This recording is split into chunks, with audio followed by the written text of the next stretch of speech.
Of strategic and political significance, the conquest of space generated intense competition between the US and the Soviet Union during the Cold War.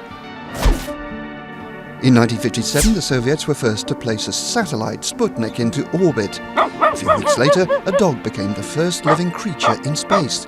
Laika did not survive the journey. In 1961, Soviet astronaut Yuri Gagarin became the first human to orbit the Earth. In 1963, his compatriot Valentina Tereshkova became the first woman in space.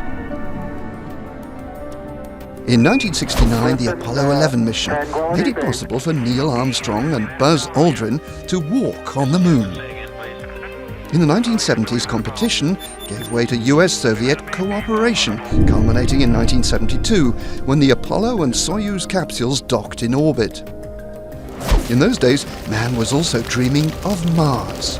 In 1976, US probes Viking 1 and 2 landed on the Red Planet. The following year, space probes Voyager 1 and 2 lifted off on their mission to explore the solar system. In 1981, the era of reusable spacecraft began. This period was marked by disasters for Challenger in 1986 and Columbia in 2003.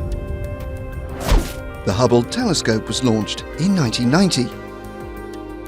In 1998, the construction of the International Space Station began 400 kilometers above the Earth, making long stays in space possible. In 2001, space was no longer the preserve of defense and science. The first tourist in space, American Dennis Tito, relaxed in the ISS.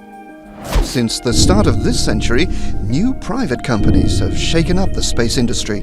SpaceX and Blue Origin are developing reusable spacecraft to return to the Moon and, one day, Mars.